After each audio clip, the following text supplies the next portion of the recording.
Good morning, great people. How are you? I hope you're well.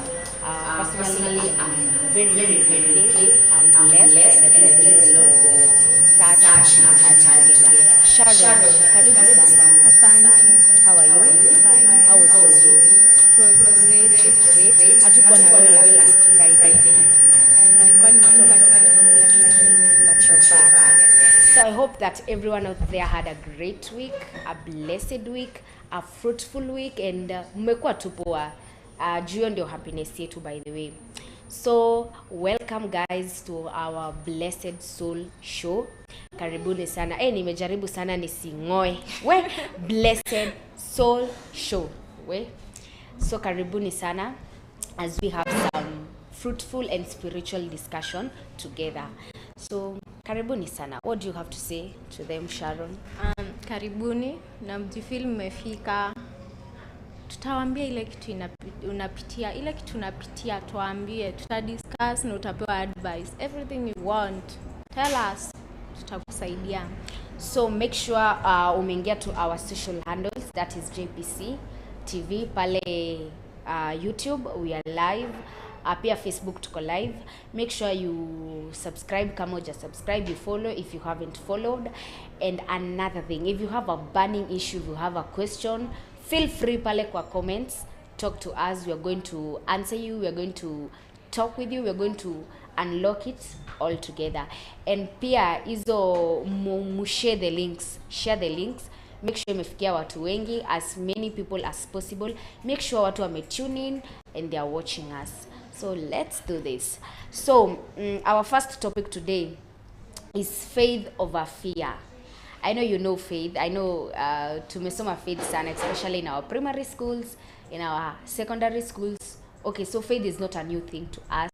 Also, faith is not a new thing to us. So Sharon, when you're talking about faith over fear, what's your view on faith over fear?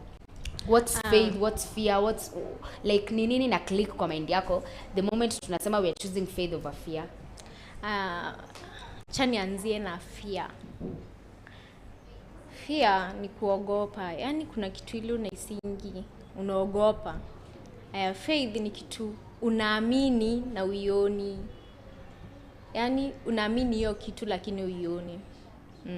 Exactly. Me, I won't add much.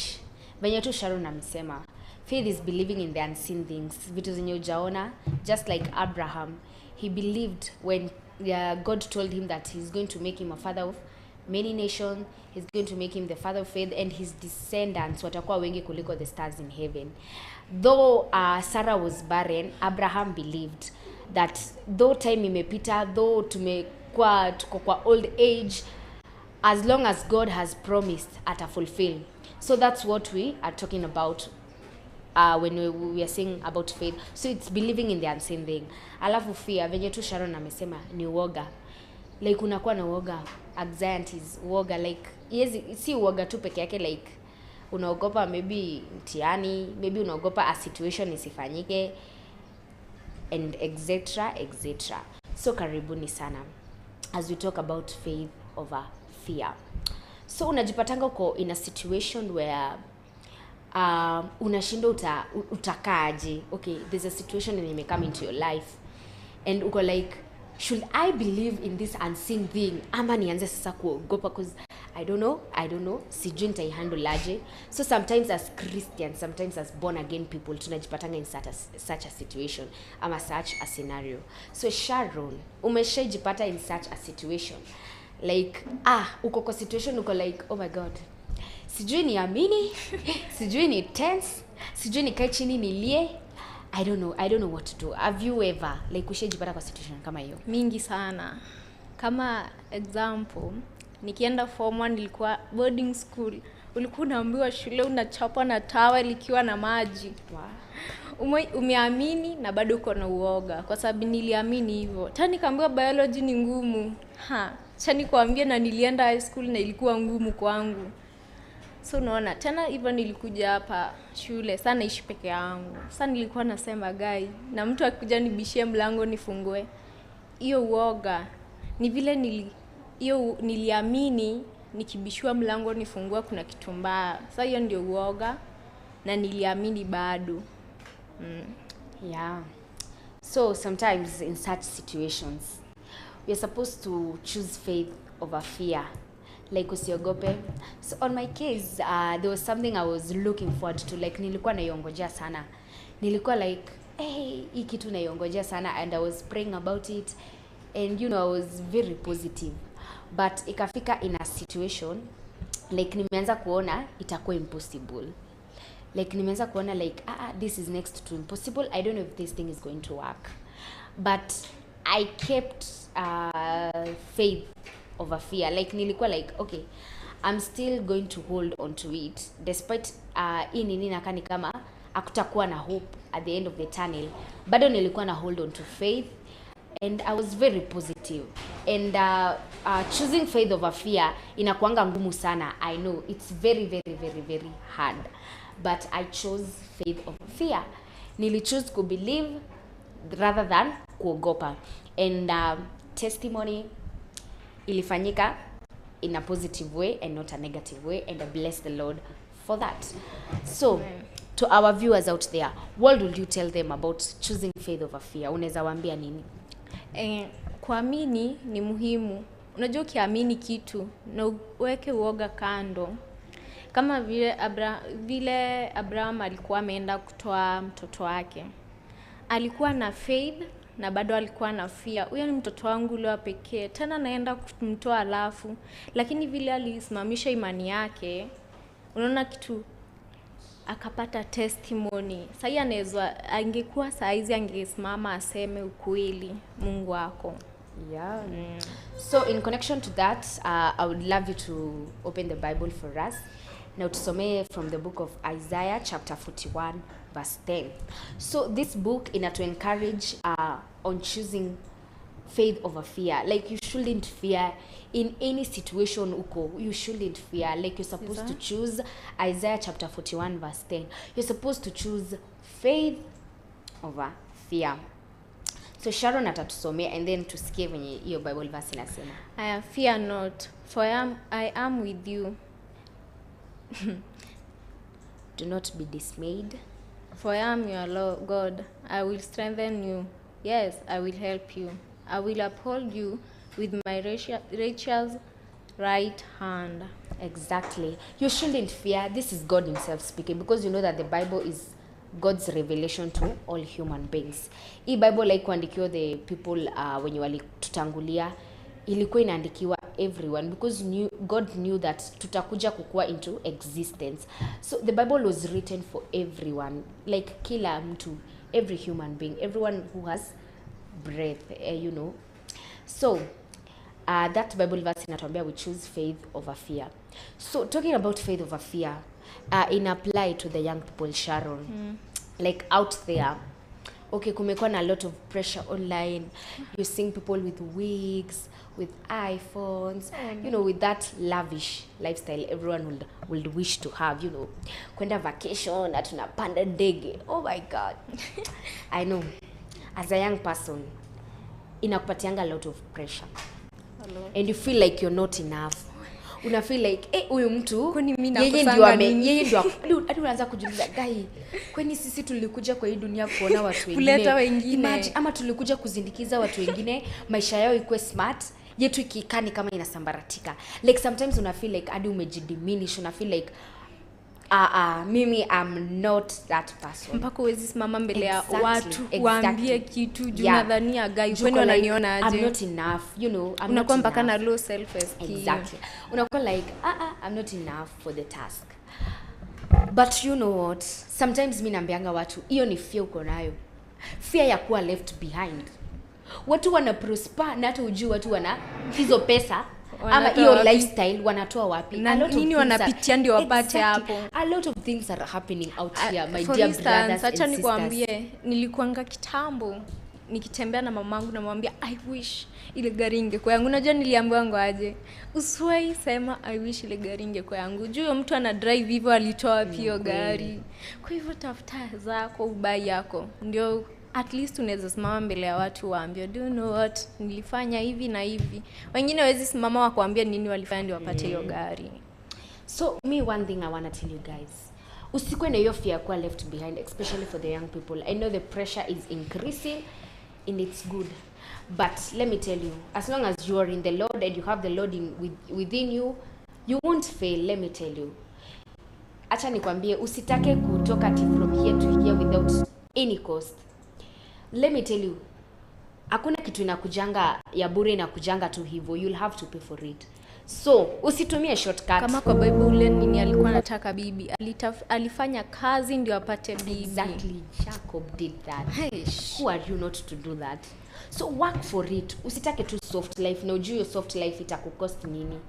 Work for it. So for the young people, usifeel like uko na hiyo fear kuwa left behind. It's not good.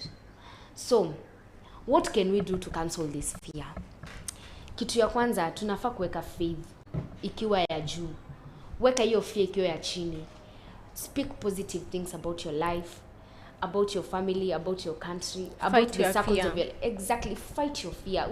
Usikae hapo ni kama mimi ni muoga, siwezi fanya. You can do it.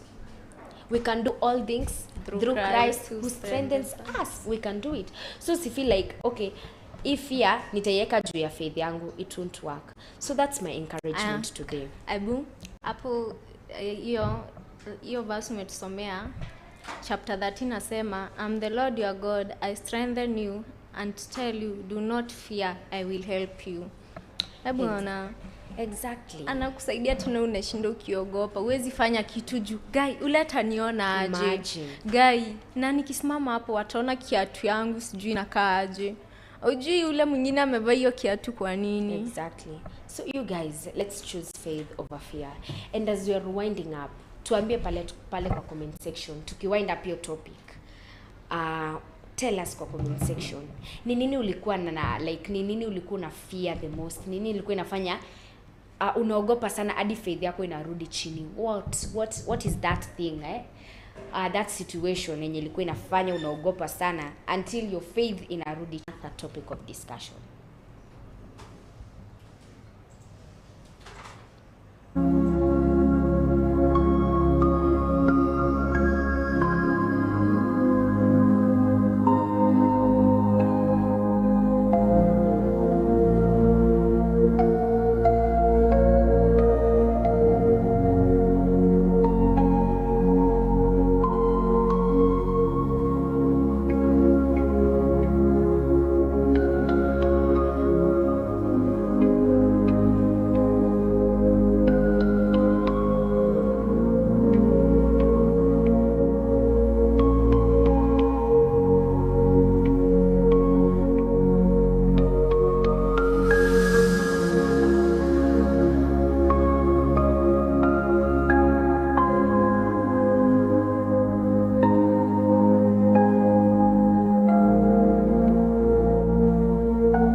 Great people. So I hope umetuambia pale kwa comment section what you think about fear, faith over fear. So we are going to our second topic of discussion, and our second topic of discussion is about a story enye tuliona imetrend sana pale TikTok. A lot of people like wow. So there's this lady alikuwa anapatiana a story pale TikTok, and she was giving a story of two girls when walikuwa campus. So let's name one girl Emily and the other Daisy. This is an example. So Daisy and Emily ni marafiki. Let me start by giving you the story ndio tuelewe venye tutai angle. So Daisy and Emily are friends. They are campus friends, they are besties. So hawa ni watu wenye wanaenda kupati together nini like ni hawa watu wako chanda na pete. Hivi. So as they are partying together, kuna siku one Friday waka decide sisi tunaenda club fulani. So Daisy and Emily wakaenda pale club, and they were partying. So in the process, Emily akakunywa sana hadi nafika mahali ameanza kupuke, like her body is not okay. So a man comes. Let's name this man Mark. Mark akakuja. So Emily is puking. Akakuja akambia Daisy, "Hi, how are you, Daisy?" Okay. I'm good. And ako like, your friend amenibamba sana. So Daisy ako like, ayuko in a good state, but you can give me your number. The following morning, I'll give it to her and then you guys talk. So Mark is like, okay, Daisy, have my number. So Daisy akachukua namba ya Mark. Na wakaenda na Emily. So this girls wanakaa kwa bed sitters. So wakaenda Daisy na Emily wakaenda and wakalala. So ikafika time sasa si wameamka. And Daisy was like, Emily, there was a man pale tukio pale club. The man came and alikuwa interested in you and nikachukua namba yake, so you guys should talk. And Daisy akaanza kwambia Emily, no, usiniangushe, this man anakaa pesa, you know, anakaa do, so usiniangushe, make sure umeingia box. So Daisy akachukua akapea Emily number. So Emily started chatting with Mark, wakaanza kujuana. So Mark ni mtu ambaye ako na pesa, ni mtu wa mapesa. And you know, campus girls, ukipata such a man, you're like, you wanna prove to the world, all my enemies are suffering. Unataka kuambia watu sasa, maadui zangu mnaumia kwa sababu mahali nimeingia. We're talking about cash. So the man was like, anampeleka hizo dates, she's having that wig, not only a wig, wigs, iPhones, that beautiful lifestyle. So the man was like, nataka nikurentie, nikutoe bed sitter unakaa, nikupeleke Kilimani, a one bedroom. Okay, zambio hivyo unaweza kata. Tulia, nikupeleke one bedroom. So the girl was like, me, I can't risk. This man has money. So far so good, dates amenipeleka, vacations nimeenda na pesa yake. He's a good person. So yeye akakubali, give in. Wakaenda wapi? Wakaenda Kilimani, akarentiwa nyumba. So the girl ni vacation nini. The girl has money. So the Daisy alikuwa like, kwani huyu mtu ulipatana na yeye ni nani? You tell me why this girl ana live a lifestyle and she's only 22, anakaa maisha ingine hadi niko like, holy Jesus.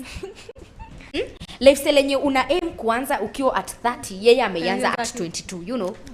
So Daisy anaishi your lifestyle. She's having those beautiful heels, beautiful wigs, a beautiful apartment, you know, a lavish lifestyle, those vacations anaenda. So one day, Emily akapigia Daisy simu. Ako like, hello Daisy, how are you? Niko msick kuja kwa hii apartment yangu Kilimani. So Emily ndio hiyo amerush, anashanga, friend. Daisy amerush, ameenda kwa Emily, anashanga, Emily nini shida. So you know they are besties. So Daisy kuenda anapata Emily ana bleed down there. So ako like, what's not happening? What's wrong? So Daisy mbio akapeleka Emily hospitali. So Daisy was like, this is a serious issue because you're bleeding, I should involve your parent. So Daisy akapigia wazazi wake Emily akawaambia, I found your daughter in this situation at hospitali flani. Let's check on her. So wameenda wamemwangalia. So Emily amepigwa pale maskani nini ameangaliwa, and after that akadischargiwa, amepewa madawa na venye atakuwa, you know, anaenda hospitali and stuff. So Emily amedischargiwa, but you know the condition haikuwa sawa vile, so she had to stay with her parents. So ameenda kukaa na nani? Wazazi wake Emily. So Daisy was like, oh Emily, you're my friend, pia mimi nitakaa na wewe ukiwa kwa wazazi wako. So Daisy ameenda amekaa na Emily. So 2 weeks later, Emily ameanza ku bleed down there and it's smelling like a dead person. Ushaona mtu dead person? Yani inanuka vibaya sana and she's bleeding down there. So Daisy akaanza kuwanda, what's not happening? So Emily akaona, the situation is not situationing. The situation is bad. Akaita Daisy akamwambia, you're my friend na mimi sitakuficha. So ako like, come Daisy, let me tell you something sikuwa nakwambia. You see that lifestyle I had, this man named Mark, I was sleeping with him plus his dog. Nilikuwa nalala na yeye na umba yake, and when I was sleeping with him nilikuwa na feel ni kama nalala na kitu kona scales. Unaona kama zile za nyoka, you know. So akamwambia the whole truth. So Daisy was like, wow. Sasa imeingia into a spiritual affair. Imeingia into a spiritual thing, you know. It's no longer physical. So akaenda akaambia wazazi wake. So wazazi wake wakatafuta mapasta wamfanyia nini deliverance. But guess what? What? Emily hakusurvive. Alikufa. So after that the parents started wazazi wa Emily wakaanza ku blame Daisy. You know, wewe ndio ulisababisha because you are the friend and you never told us whatever is happening. But remember Daisy hakuwa anajua the thing she used to do with Mark. And mind you, wakianza kutafuta Mark hakuwa anapatikana kwa simu. Wanamuita. So the main thing ama the key thing hapa ni Mark alichukua destiny, alichukua life, alichukua everything ya nani? Ya Emily. Na akadestroy her life. Na akaenda. That was whatever alikuwa anataka. And she died because alikuwa shachukua the life, the destiny, na yeye akafanya nini? Akaenda. So girls out there, especially campus girls, mtuambie, a man is approaching you, umjui, you're giving in and you're offering your body to them. Let me say this, sex is spiritual. It's spiritual. When God ordained sex, alisema sex is for married people. So usilale na mtu if you're not married because you're creating a tie. And of course if you're married to someone, this means that you are two in one. You know. So sex is acceptable. Nyinyi mnaweza fanya because you're married. You're one body. Okay? So wewe unaenda kulala na mtu ujui mtu anakaa haje? Ujui ni nini anabeba? You're going to sleep with that person, unapata vitu umeanza kubeba. Mikosi zenye umeanza kupata. It's because of the sex you had with this person. Sex is spiritual and I'm saying it right. It is spiritual. Shindeni hapo mkibrag the way I have 10 body counts and you're 21. Hey my dear sister, relax. Mungu hadi anakuangalia kwa like, oh my God, save this person. Nini unabebanga mpaka altars za watu. Imagine umelala na watu 10. Hizo ni vitu 10 umebeba. Oh my God. Oh my God. Life is spiritual, sex is spiritual. And people wanafaa kunormalize hiyo kitu. Sharon, what unaizambia watu aje? Watu wenye wako hapo, oh you know, I want to prove love with sex. Mimi nikilala na huyo boyfriend yangu hata wainiacha. Atanipenda milele daima. Maina run. Morife run. Mtu asiwe kuambia like sleeping with them ati ita create bond, tutapendana zaidi. Sex is spiritual. Oh my God. Ebu wasichana mkuje hapa. Yani you're ready to offer your body because of an iPhone. Wig. Zanini na uko 21. Zanini na unasoma. Kwani mtu asitafuta zake? Sengine naangalianga vitu zinafanyika huko nje na like, oh my God. Wakijua nini wanapitia. Nakurumia msichana. Acha nikwambie, nilikuwa na rafiki guy, alikuwa my best friend. Sasa alikuwa na date rafiki yangu. Walikuwa wote rafiki. Imagine huyo kijana akaambia msichana walale na yeye ndio amprove anampenda. Exactly. Kwanza vijana nyinyi. Imagine na msichana mbio anakuja kuniambia Sharon today naenda kuiachilia yote. I'm giving it. Leo na unajua nilimwambia aje, ujui altars zile ziko kwa huyo kijana. Tena unazibeba ukipeleka kwenyu, unapelekea mama wako shida. Sasa kama huyo msichana alikufa nini? Kuishi Kilimani, wig, iPhone. Juu unapelekwa vacation Diani Diani. Limit unaweza soma, uingie kazi na hiyo lifestyle upate na pesa yako. Hakuna kitu tamu kama kitu ya pesa yako. Juu nanga stress, uko like this is my money na sijaiana njia mbaya. Na imagine kijana kikupea kitu, that is 100% utalipia. Utalipia. Hata kama ni kitu yote, hata kama ni one bob. You know this person is my boyfriend, I trust. Kai ananipenda. Amekulipia mahari, you trust. Hakuna kitu anaweza kufanyia mbaya. Lakini nimemchunguza na ni mzuri. Sawa Apostle, chunguza kabisa. Endelea kuchunguza. One thing I want to tell you girls out here. A lot of people like wanakuwa funded. Like unaona mtu ana brag na lifestyle online, lakini nje anapata hizi vitu, it's off. Hata mwingine, acha nikwambie kuna kitu kingine inaitwa peer pressure. Nikiona unafanya hivyo, labda nilikuja nikakuomba, nikavaa, unangangana kwenda kutafutana nje nyingine ndio unitosha na mimi nimekuomba nivae na nikurudishie. Yani peer pressure. Let's do this. Let's normalize being ourselves. Tukue sisi. Be you. Unajua kabisa uwezi vaa wig sahi. Si utulie, si utavaa wig. Kila mtu atavaa wig. Tulia, wakati wako utafika. Na utavaa yote. Unataka iPhone? Tulia, kila mtu atapata iPhone basi. Hata itakuwa advanced. Hiyo time yao. Tutafika basi iPhone 20 utabai. Wewe baiwa sasa unakufa unaniacha nikibai. Yani wewe uko ready to give in because of an iPhone, because of a wig, because of a vacation. Let me tell you one thing. Young girls out there. That story Kenya tu ina to teach is like, you guys, let's be ourselves. Let's be ourselves. Life is spiritual. Let's be ourselves. Benye tu unaona life iko physical, there's another realm above the physical realm, and that is the spiritual realm. So I'm leaving you with that. And guys, I want you to comment. Nyinyi mnasemaje? Wacha hata tuingie huku kwa comment section, and we are going to see what you guys have to say about it. So hatujamalizana na hii discussion, so we are going for a short break. Nikuja nisome comments zenyu and I see what you guys have to say about this topic. So we are going for a short break and we are going to be right back.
Welcome back guys. Tumesema tujamaliza hiyo discussion ya this peer pressure nye young people tuko now, but hatutakaa sana kwa hiyo because we also have another topic.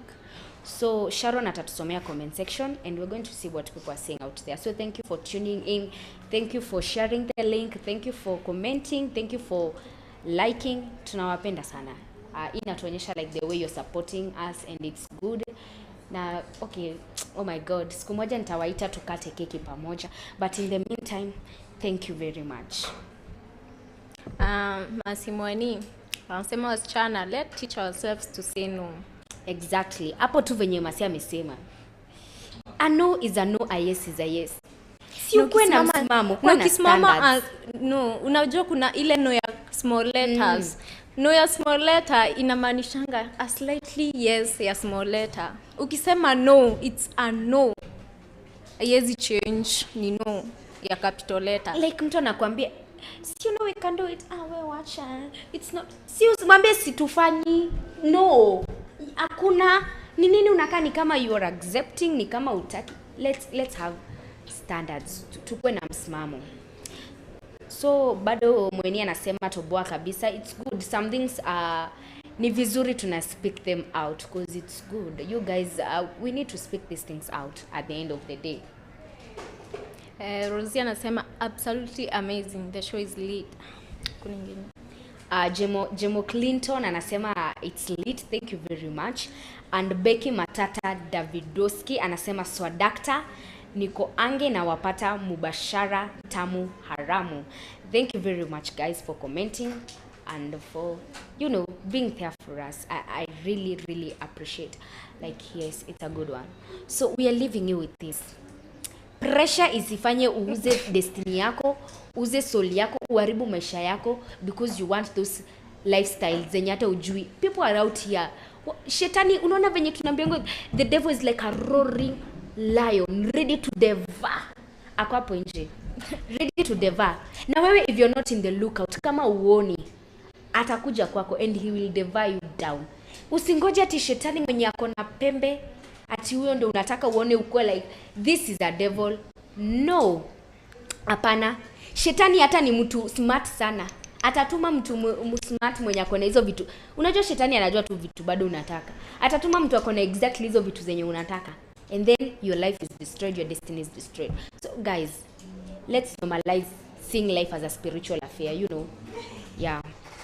So if learned, naona nasema noma sana. Asanteni sana. That's in all circles and sectors of life. Guys, one thing, let's normalize being grateful. Even for the smallest things tuko nazo, tukue grateful. Wewe uko hapo umeamka, unapumua vizuri, unatembea na kuna mtu amelazwa ICU hata life sasa is kama not mtoto lifing. mdogo akiwa amepewa sweet na ni sweet ya one bob anasemanga asanti. Yaani anafurahia, anakuwa grateful kwa wako tu ka sweet na kama ka 10 bob.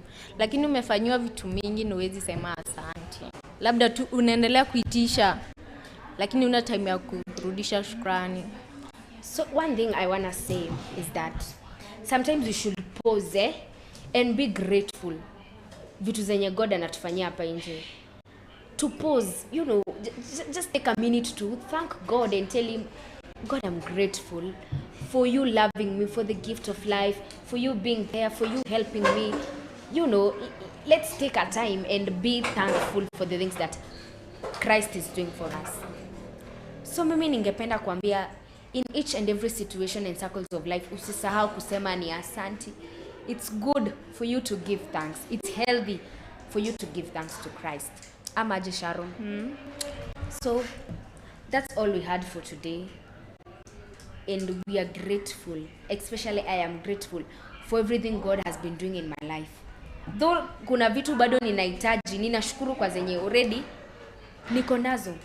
Sometimes I like telling people like we should sometimes unajipatanga you're living in a season of answered prayers.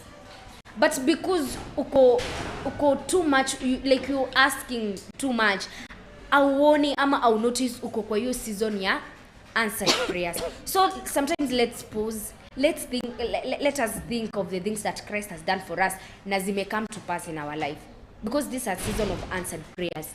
Let's be grateful before we pray for other things. So that's one thing I'm telling you guys. Let's be grateful. Tushukuru kwa zile tuko nazo. Amaje Sharon. And I don't have much to say.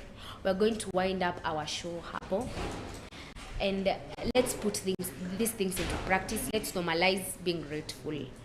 And with all said and done, I wish you a blessed week ahead, a fruitful week ahead, and also a good weekend, because tunaelekea kwa weekend, and also a good week as we are going to continue with the week.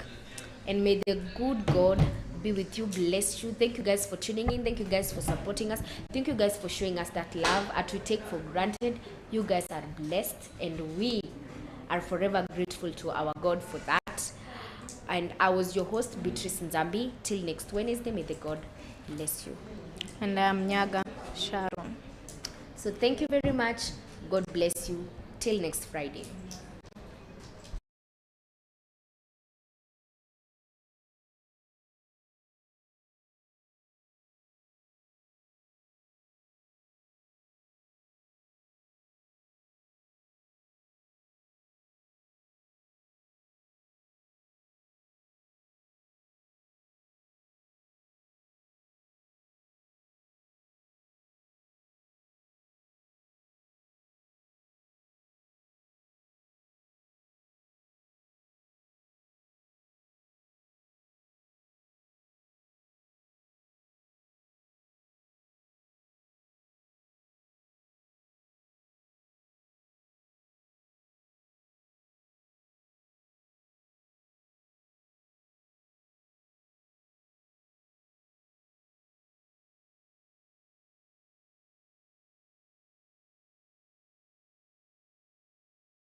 Sasa kama mwenyewe ananiambia ati ataenda kanisani wakiwa na Timothy waombewe.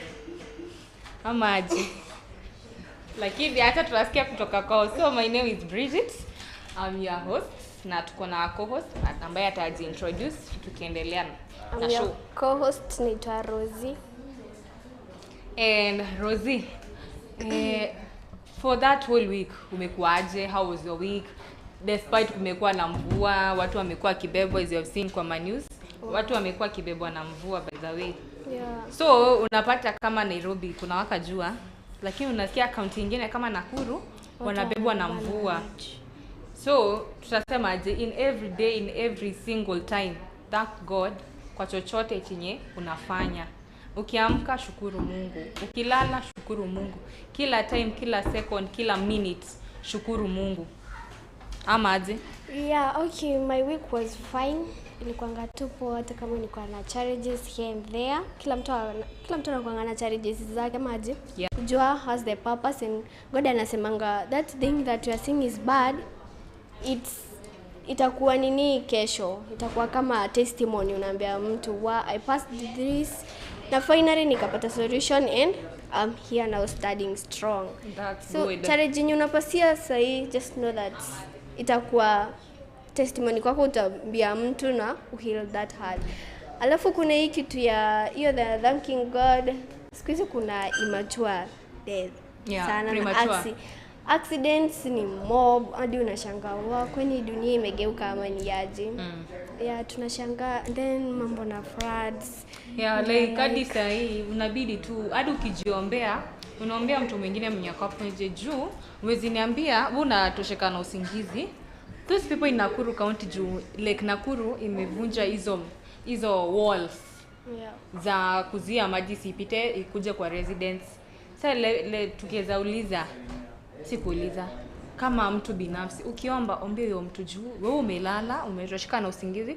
These people haven't slept, hawajalala. Na God ni yule tu. Na tuweziambia Mungu ati don't do this. Mungu si mtu wa kuambiwa. Mungu ni mtu ule wa I'll do what I want, si venye binadamu wataniambia. Nikisema kuna watu fulani maybe watenda na maji, hiyo ni mipango yake.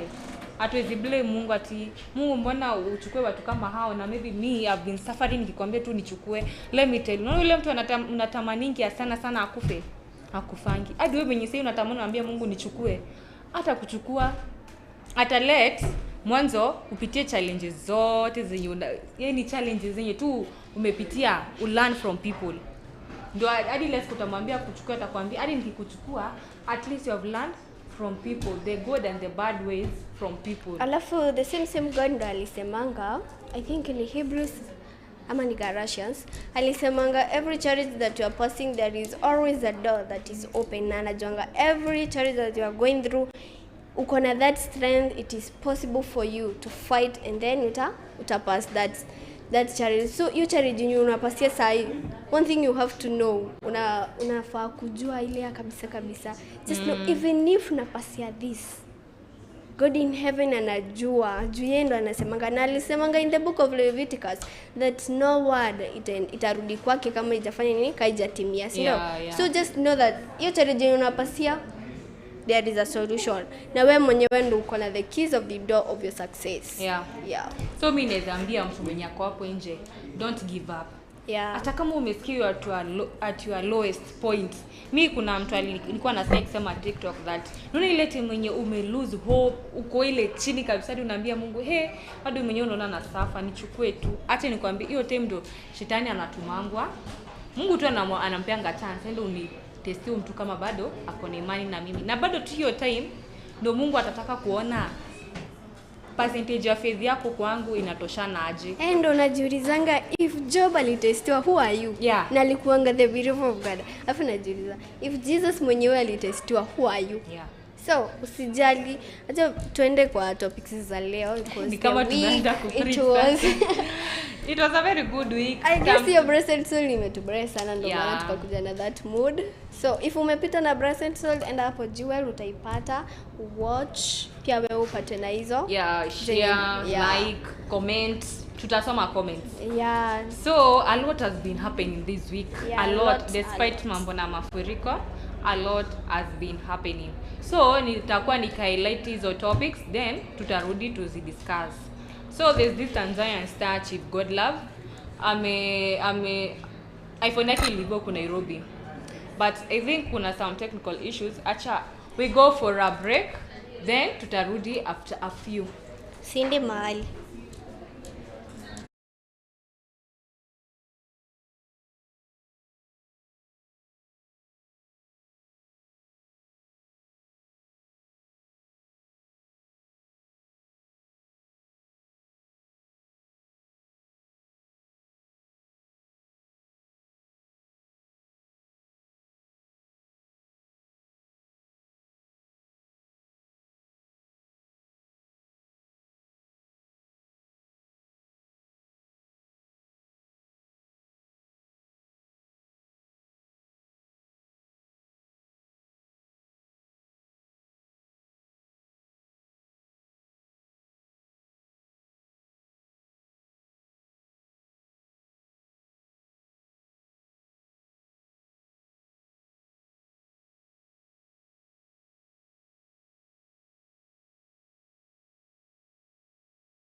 Welcome back. We are just apologizing for that inconvenient issue. Topic yetu ya kwanza ilikuwa ya Tanzanian star Chief Godlove claims his 1 million cash ring and iPhone 17 Pro Max was stolen in Nairobi. Now my question is, ulikuwa unafanya nini Nairobi and yet Tanzania kulikuwa na vita? Mimi tu watu ndo mnaambiwa aje unganeni, shikaneni mikono. Time Kenya ilikuwa na maandamano, you see even some of the content creators, celebrities walishikana na Wakenya kuandamana. But these people wanaogopa. Unasikia Diamond kwa Mombasa, Almost what I guess. Almost celebrity akina Nadi nasikia wote wako nini? Wako Mombasa. Instead of saying ndo wangekuwa wanamka wanasema what's going on, wanapeana advices. Sasa hiyo walikuwa wametoa nyimbo za zinataka waje freedom, sijui nini. And then nasikia nini? Suruhu after kwa psho inaambiwa sijui hizo nini votes zao hazikuwa enough to prove that watu wote wamenini. I guess jamaa anataka amekuwa president ama ni nini nyingine anataka. Maybe watajua venye watafanya. Let's wait and see. So naona kwa comment section anaulizwa ati kati ya wewe na watu wa Nairobi Kenya ni nani mwizi? So unajua Tanzania na matamshi yao it's a bit triggering. Juu wezi sema ati iPhone yangu ya 17 you say iPhone 217. So mtu anashika aje uko na iPhone maybe 1 2 3 mpaka imefika 17. Kumbe tu ni simu tu moja.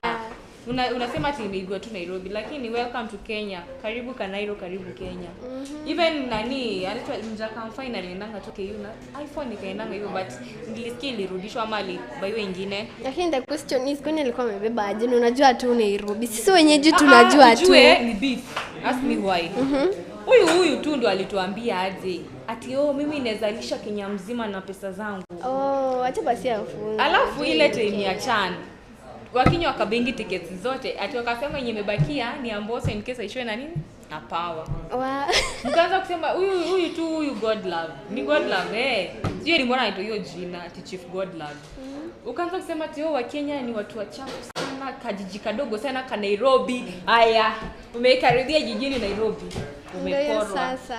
Welcome to Kenya. See, atusemi sisi wa Kenya ni wezi, but the way you treat people, they will treat you back. So, hiyo ndio inaitwa maisha. So, hadi nilikuwa naona ati comment ya nani ya Ubina akisema ati mtu asema iPhone 17 inafikiri zilikuwa iPhone 16 Plus.